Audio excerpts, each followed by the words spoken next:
Nectar of Devotion, Chapter 1, Characteristics of Pure Devotional Service. In Srimad Bhagavatam, 3rd Canto, 29th chapter, verse 12 and 13, Srila Kapil Dev, while instructing his mother, has given the following characteristics of pure devotional service. My dear mother, those who are my pure devotees and who have no desire for material benefit or philosophical speculation have their minds so much engaged in my service that they never interested in making me for anything except to be engaged in that service. They do not even beg to live in my abode with me.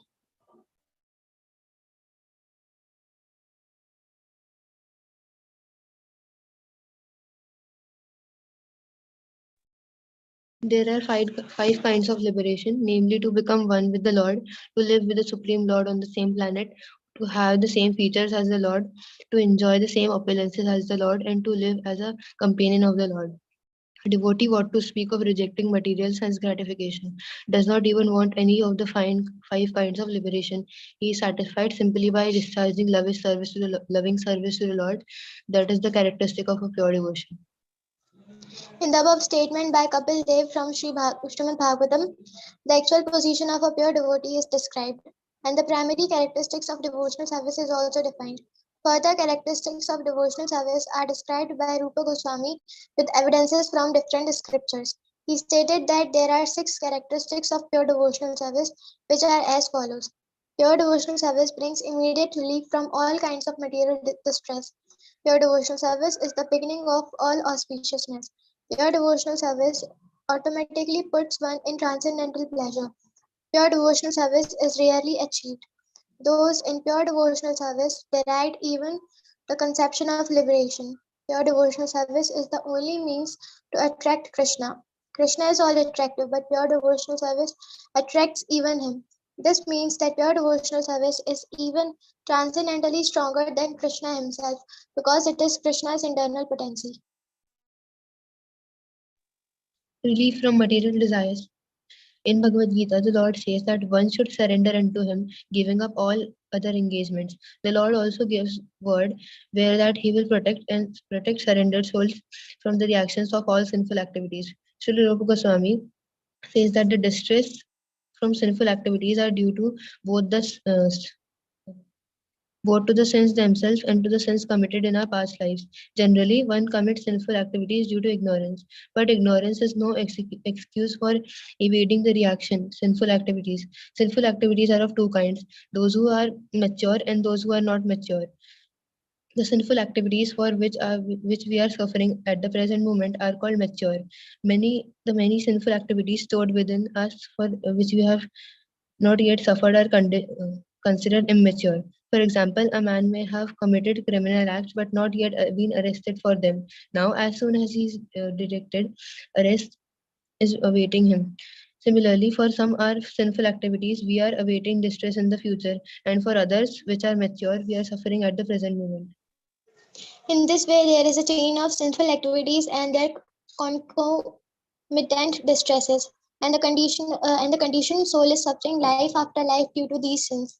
He is suffering in the present life the results of sinful activities from his past life, and he is meanwhile creating a further sufferings for his future life.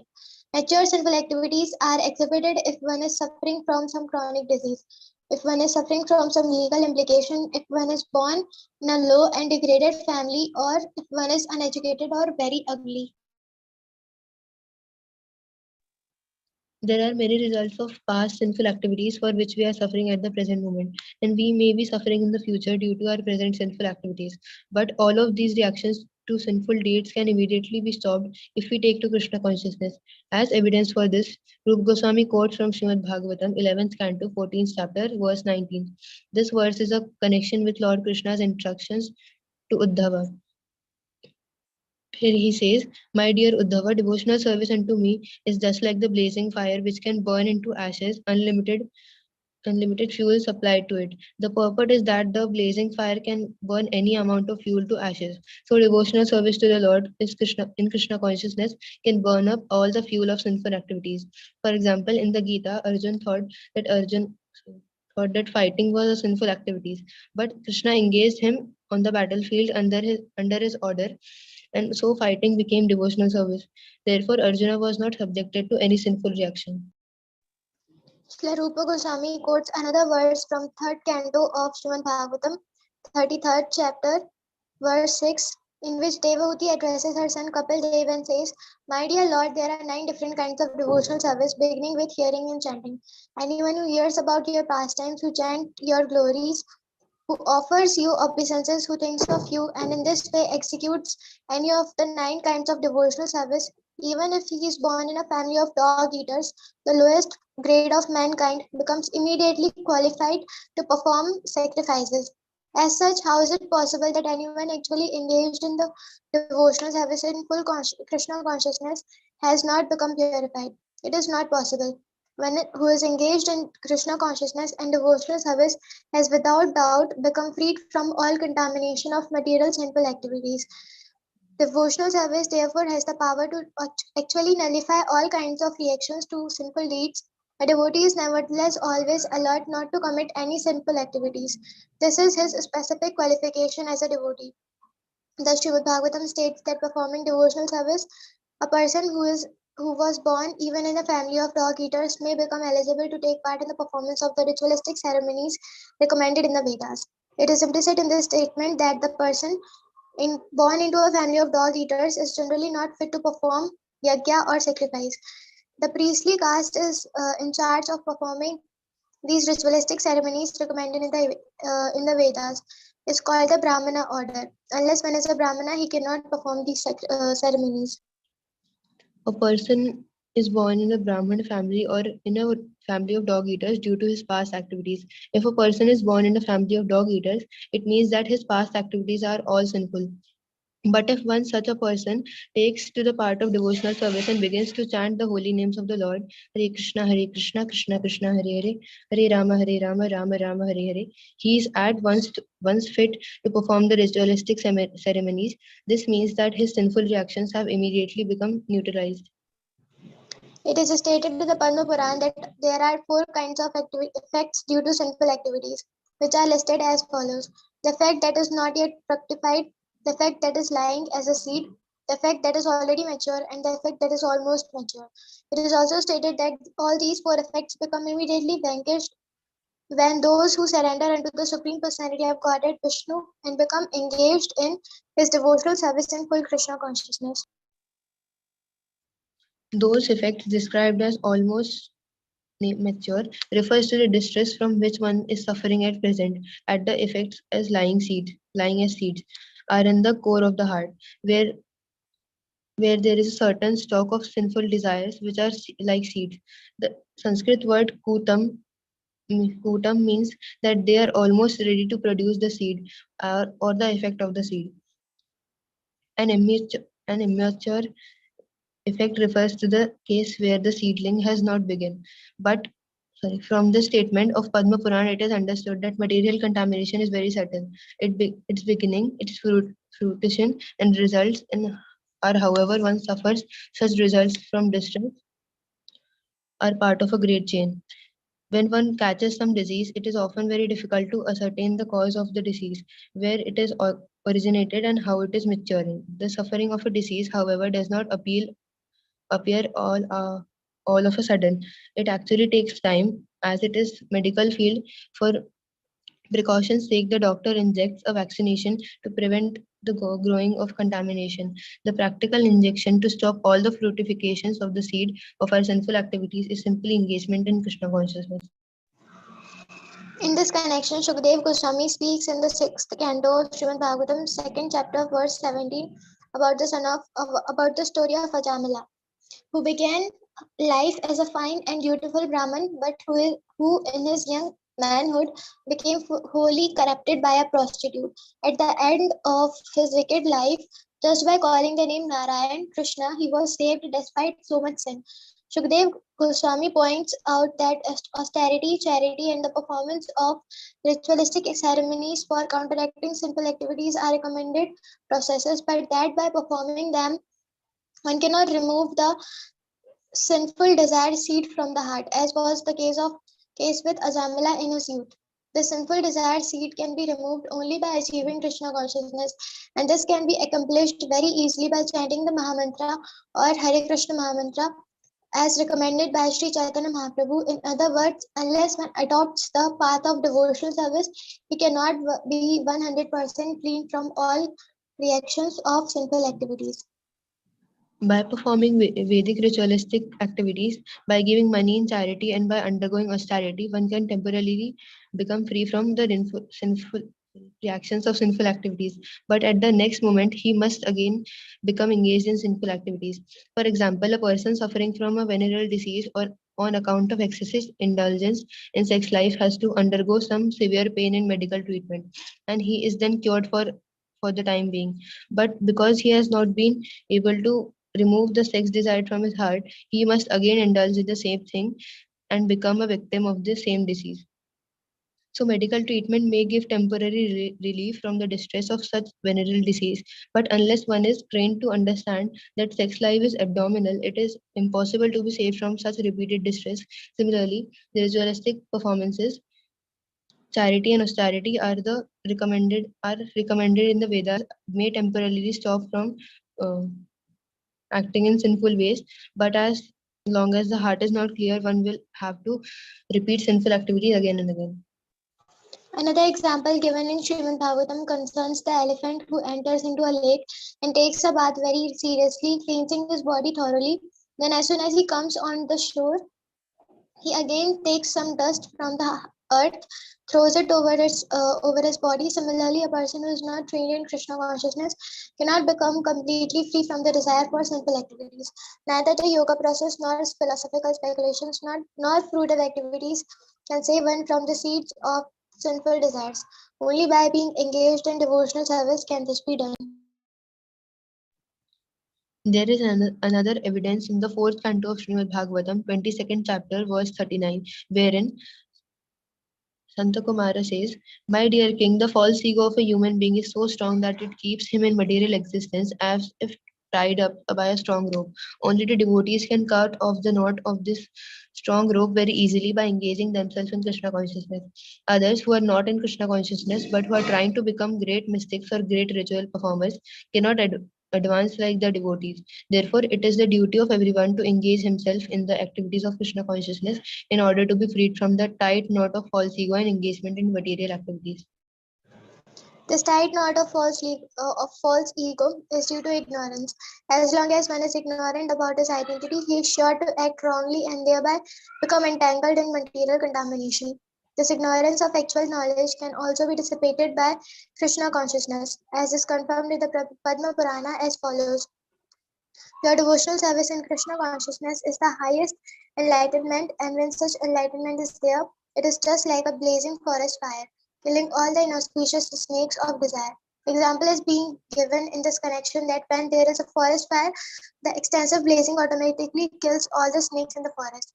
There are many snakes on the ground of the forest, and when a fire takes place, it burns the dried foliage, and the snakes are immediately attacked.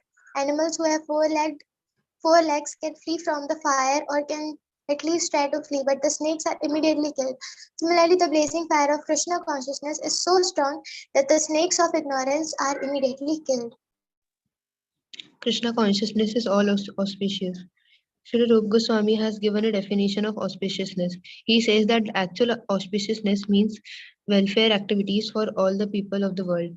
At the present moment, groups of people are engaged in welfare activities in terms of society, community, or nation. There is even an attempt in the form of United Nations for World Health Activity. But due to the shortcomings of limited national activities, such a general mass welfare program for the whole world is not practically possible. The Krishna consciousness movement, however, is so nice that it can render the highest benefit to the entire human race. Everyone can be attracted by this movement, and everyone can feel the result. Therefore, Rupa Goswami and other learned scholars agree that a broad propaganda performed for the Krishna consciousness movement of devotional service all over the world is the highest humanitarian welfare activity. How the Krishna consciousness movement can attract the attention of the people of the whole world, and how each and every man can feel pleasure in this Krishna consciousness is stated in the Padma Purana as follows. A person who is engaged in devotional service and full Krishna consciousness is to be understood to be doing the best service to the whole world and to be pleasing everyone in the world. In addition to human society, he is pleasing even the trees and animals because they also become attracted by such a movement. A practical example of this was shown by Lord Chaitanya when he was traveling through the forest of Jharkhand in central India for spreading his Sankirtana movement. The tigers, the elephants, the deer, and all other wild animals joined him and were participating in their own ways by dancing and chanting Hare Krishna. Furthermore, a person engaged in Krishna consciousness acting in devotional service can develop all the good qualities that are generally found in the demigods. It is said by Shukdev Goswami in the fifth canto of Srimad Bhagavatam, 18th chapter, verse 12, My dear king, persons who have unflinching faith in Krishna and are without any duplicity can develop all good qualities of the demigods. On account of a devotee's high grade of Krishna consciousness, even the demigods like to live with him, and therefore it can be understood that the qualities of the demigods have developed within his body. On the other hand, person who is not in Krishna consciousness has no good qualities. He may be highly educated from the academic point of view, but in actual field of his activities, he can be seen to be baser than the animals. Even though a person is highly educated academically, he cannot go beyond the sphere of mental activities, then he is sure to perform only material activities and thus remain impure. There are so many persons in the modern world who have been highly educated in materialistic universities, but it is seen that they cannot take up the movement of Krishna consciousness and develop the high qualities of the demigods. For example, a Krishna conscious boy, even if he is not very well educated by the university standard, can immediately give up all illicit sex life, gambling, meat eating, and intoxication. Whereas those who are not in Krishna consciousness, although very highly educated, are often drunkards, meat eaters, sex mongers, and gamblers. These are practical proofs of how a Krishna conscious person becomes highly developed in good qualities, whereas a person who is not in Krishna consciousness cannot do so. We experience that even a young boy in Krishna consciousness is unattached to cinemas, nightclubs, naked dance shows, restaurants, liquor shops, etc. He becomes completely freed. He saves his valuable time for being extravagantly spent in the way of smoking, drinking, attending the theater, and dancing. One who is not in Krishna consciousness usually cannot sit silently even for an hour. The yoga system teaches that if you become silent, you will realize that you are God. The system may be alright for materialistic persons, but how long will they be able to keep themselves silent? Artificially, they may sit down for a so called meditation, but immediately after their yogic performance, they will engage themselves again in such activities as illicit sex life, gambling, meat eating, and many other nonsensical things. But a Krishna conscious person gradually elevates himself without endeavoring for the so called silent meditation. Simply because he is engaged in Krishna consciousness, he automatically gives up all this nonsense and develops a higher character. One develops the highest character by becoming a pure devotee of Krishna.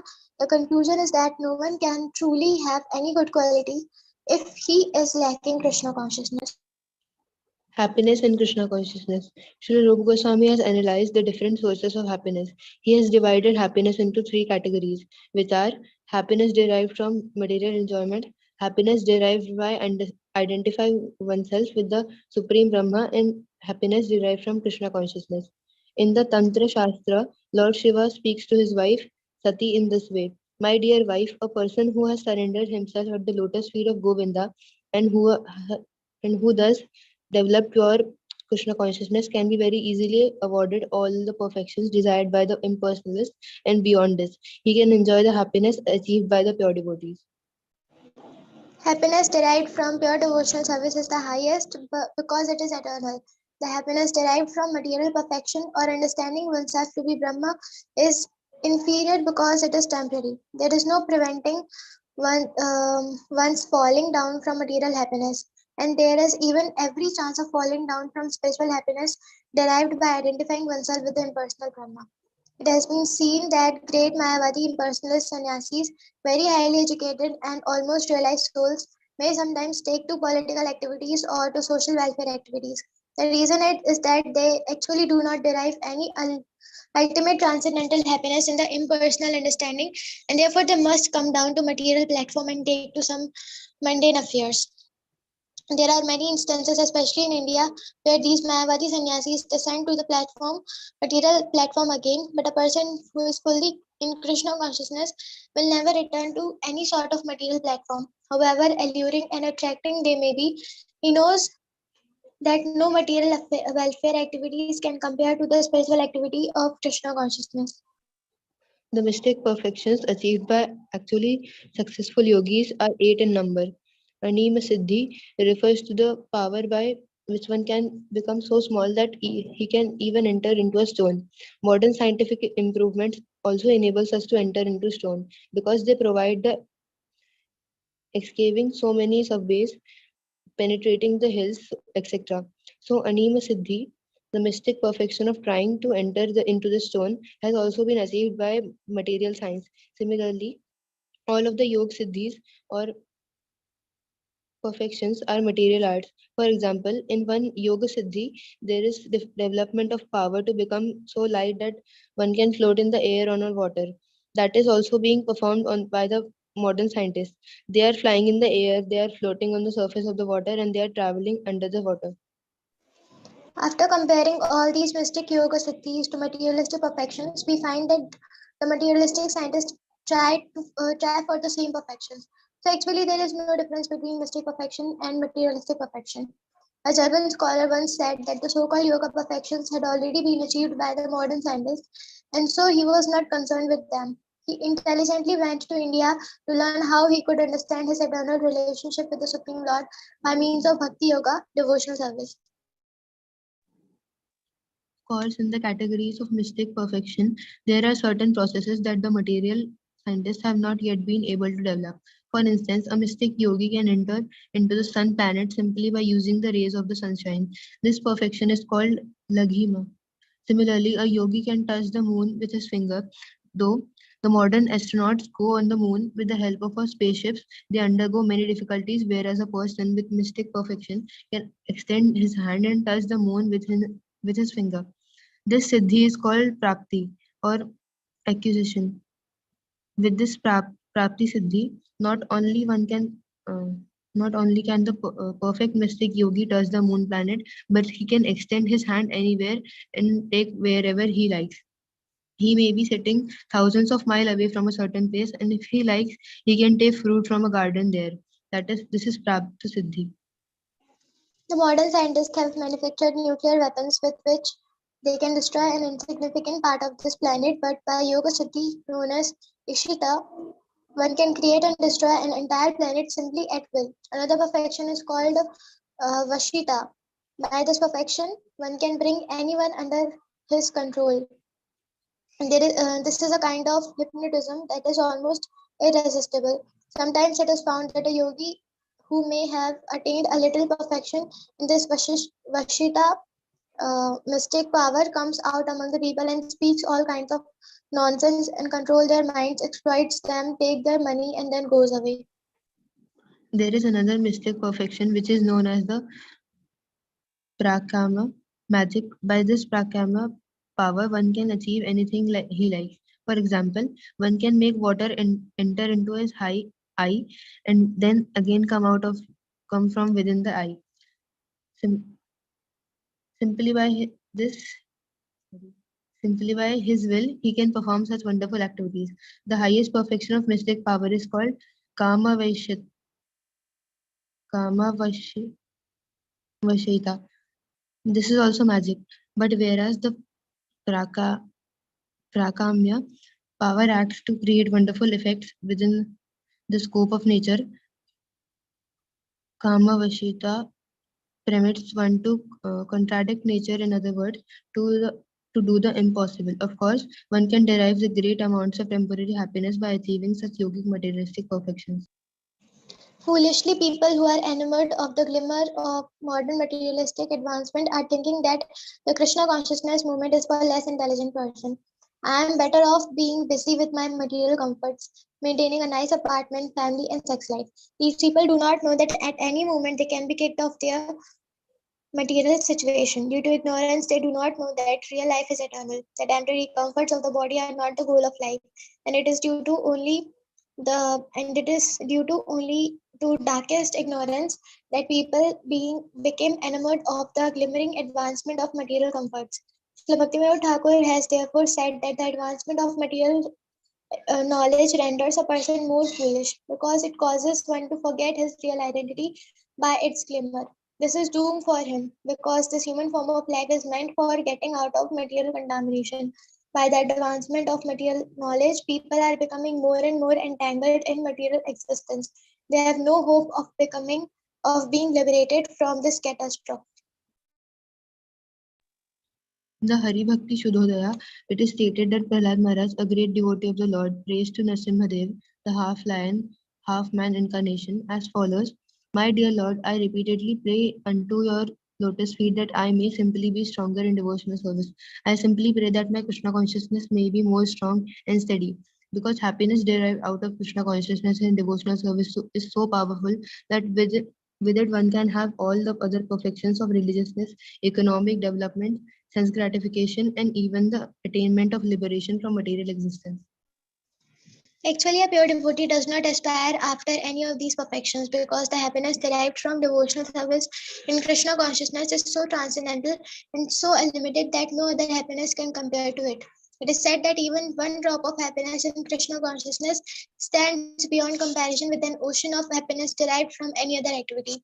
Thus, any person who has developed even a little quantity of pure devotional service can very easily kick out all the other kinds of happiness derived from religiousness, economic development, sense gratification, and liberation.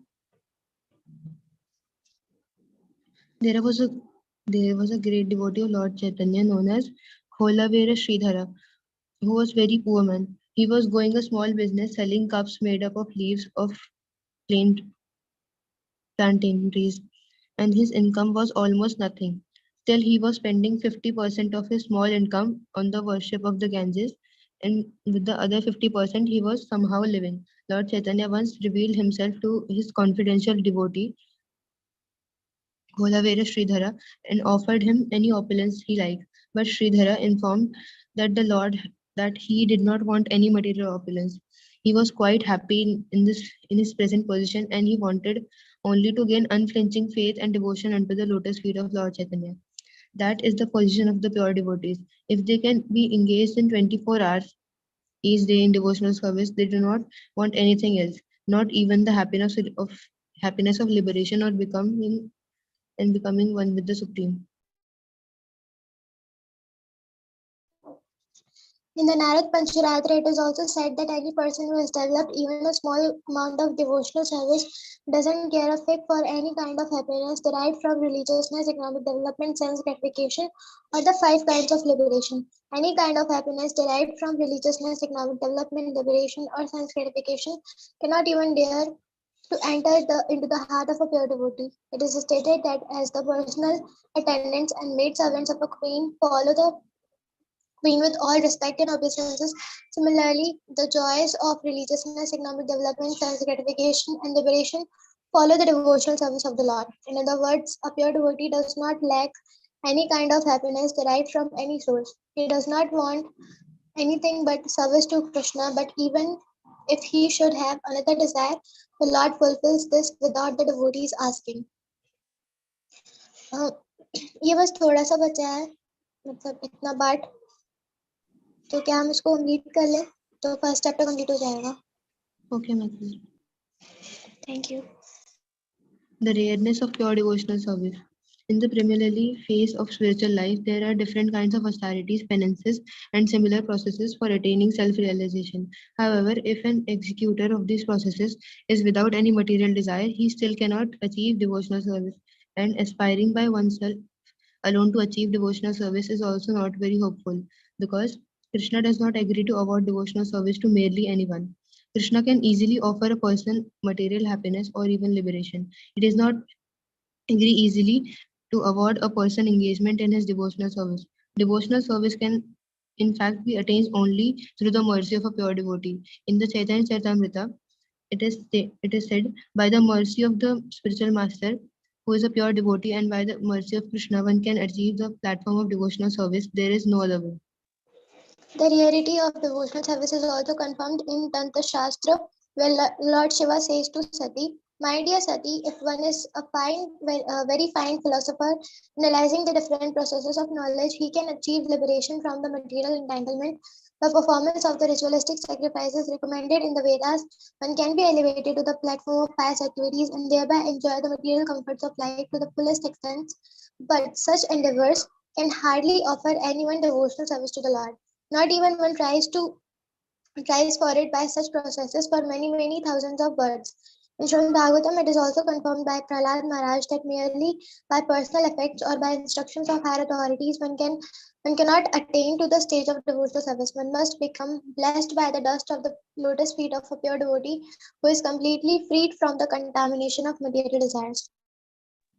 In the fifth canto of Srimad Bhagavatam, sixth chapter, verse 18, Narad also says to Yudhishthira, "My dear king, it is Lord Krishna, known as Mukunda, who is the eternal protector of the Pandavas and the Yadus. He is also your spiritual master and instructor in every respect. He is only the worshipable God for you. He is very dear and affectionate. He is the director of all your activities, both individual and familial. And what's more, he sometimes carries out orders as if he is your messenger. Sorry. My dear king, how fortunate you are, because for all others these favors are you given you by the Supreme Lord, who would not even be dreamed of.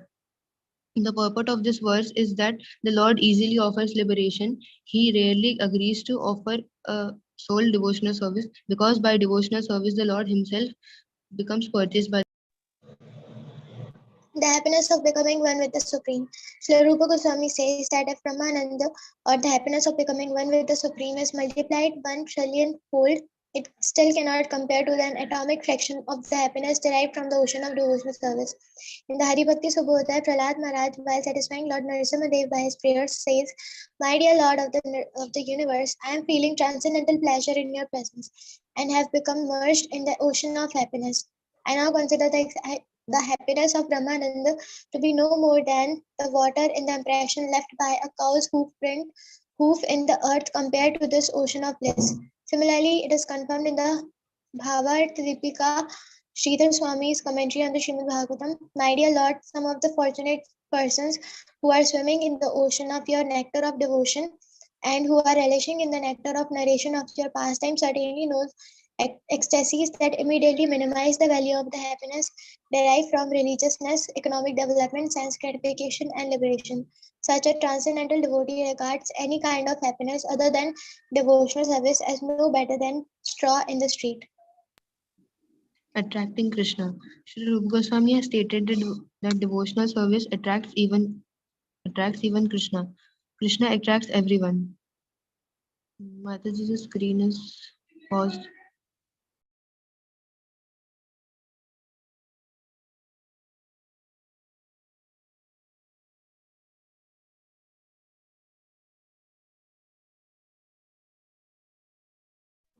Now,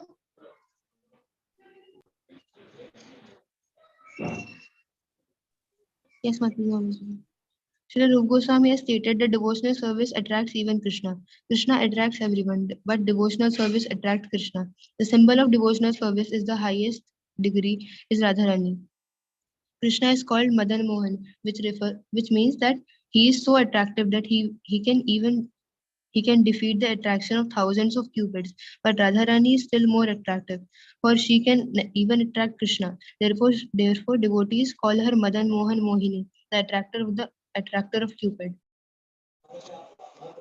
to perform devotional service means to follow in the footsteps of Radharani and devotees in Vrindavan to put themselves under the care of Radharani in order to achieve perfection in their devotional service. In other words, devotional service is not an ordinary activity of the material world, it is directly under the control of Radharani. In the Bhagavad Gita, it is confirmed that the Mahatmas or great souls are under the protection of Devi Prakriti, the internal energy Radharani.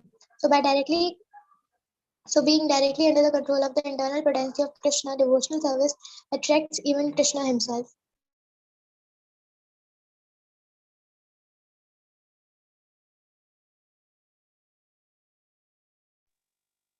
This fact is corroborated by Krishna in 11th canto of Srimad Bhagavatam, 14th chapter, verse 20, where he says, "My dear Uddhava, you may know it from me that the attraction I feel for devotional service rendered by my devotees is not to be attained even by the performance of mystic yoga, philosophical speculation, ritualistic sacrifices, the study of Vedanta, the practice of severe austerities, or the giving of everything in charity.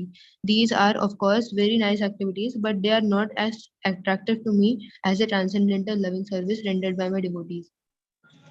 How Krishna becomes attracted by devotional service of his devotees is described by Narad Muni in Srimad Bhagavatam, 7th canto, 10th chapter, verses 48 and 49.